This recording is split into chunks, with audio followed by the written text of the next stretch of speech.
तो दोस्तों, आप देख रहे हो जोली द डेड स्टोरी, जिसमें आपको सच्ची घटनाओं के बारे में ही बताया जाता है।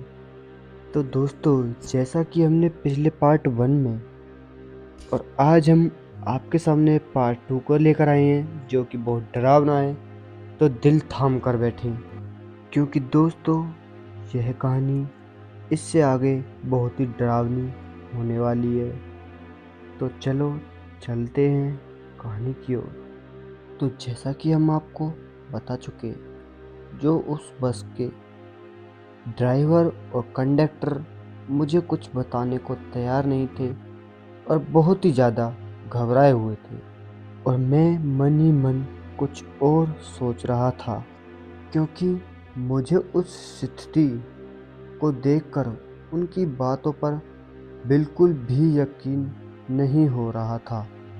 और पता नहीं, मुझे अब मन ही मन डर लगने लगा था, और मैं बस से बैठे बैठे सोच ही रहा था।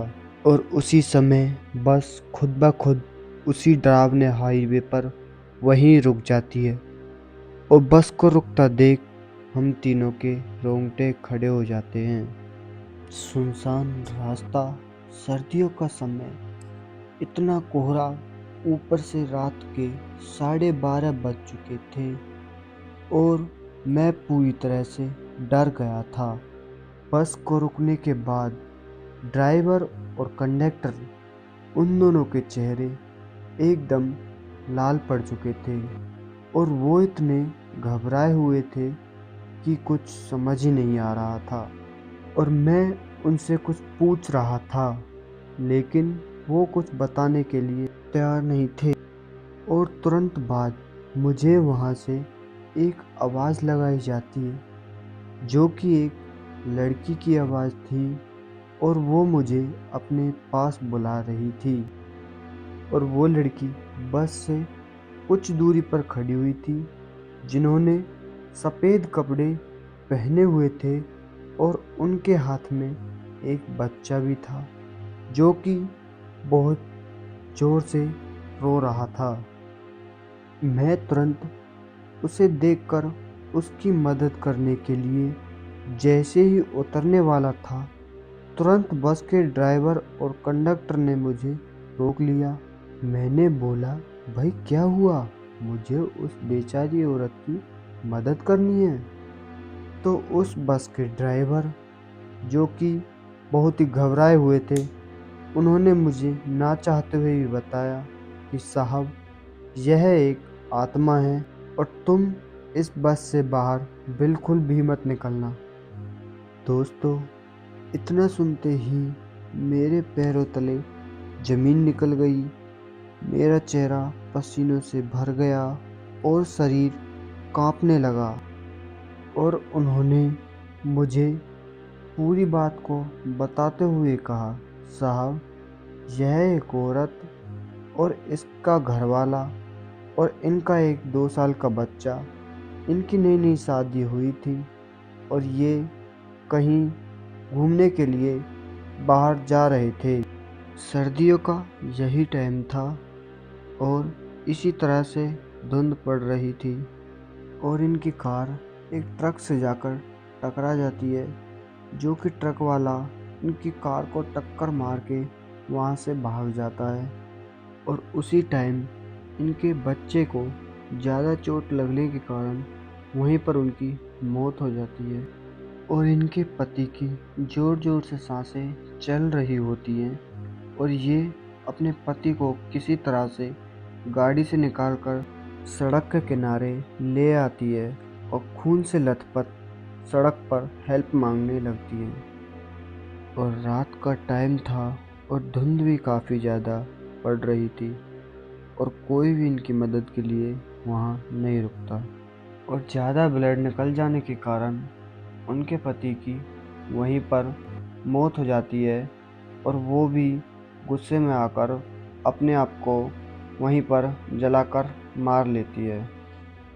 और तब से इसकी आत्मा इसी हाईवे पर इधर उधर भटकती रहती है, और सभी को आने वाले को इसी हाईवे पर रोक लेती है। और तुम्हारे जैसा अनजान व्यक्ति अगर इस हाईवे पर रुक भी जाता है तो वह जिंदा नहीं बचता, और इसी कारण यहाँ पर 12 बजे के बाद कोई नहीं आता।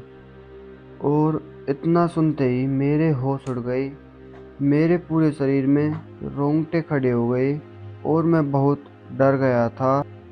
और मेरी नज़र उनके गले पर जाती है जो कि उन्होंने एक लॉकेट पहना हुआ था, और किसी कारणवश मेरे गले में भी एक लॉकेट था जिसके कारण हमारी जान बची हुई थी। उसके बाद मैंने पूछा, फिर भाई तुम यहाँ इस टाइम इस बस को क्यों चला रहे हो? उन्होंने बोला, साहब क्या करें, ड्यूटी है, मजबूरी में चलाना पड़ता है, वरना कौन यहाँ मरना चाहता है। और मैंने उनसे पूछा कि भाई अब हम यहाँ फंस गए हैं और किसी तरह यहाँ से इस बस को चालू करके निकलते हैं। तो वो कुछ ना बोले और बस चुप रहे। तुरंत मेरा ध्यान मेरे बैग पर गया। मेरी यूनिवर्सिटी में एक मेरे टीचर जो कि थोड़े से साधु टाइप के थे, और वो इन चीज़ों पर विश्वास भी करते थे और इनका इलाज भी करते थे। और उनके हाथों से बनाई हुई एक माला मेरे पास बहुत टाइम से रखी हुई थी, जिसे मैंने बहुत अच्छी तरह रख रखा था। उसमें कुछ मिर्च और लास्ट में एक नींबू लगाया हुआ था। उसे मैंने बैग से निकाला और ऊपर लगा दिया, और मैंने बस ड्राइवर को बस स्टार्ट करने के लिए बोला, तो हमारी बस स्टार्ट हो गई और हमारे तीनों की सांस में सांस आई।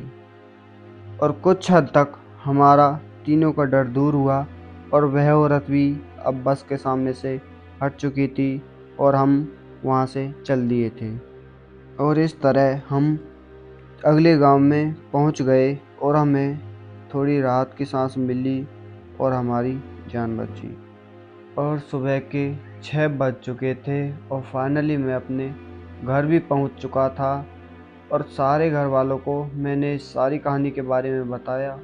उसके बाद मेरे घर वालों ने मुझे कभी ऐसे अकेला नहीं भेजा। तो दोस्तों, यह थी मेरे साथ घटने वाली घटना। तो आपके साथ भी कभी ऐसी घटना घटी हो तो हमारे चैनल पर कमेंट करके कमेंट सेक्शन में ज़रूर बताएं। हम आपकी कहानी को सभी के सामने लेकर बहुत जल्द आएंगे। तो दोस्तों, मिलते हैं आपको कल रात 8 बजे एक सच्ची कहानी के साथ जोली द डेथ स्टोरी चैनल में। Thank you.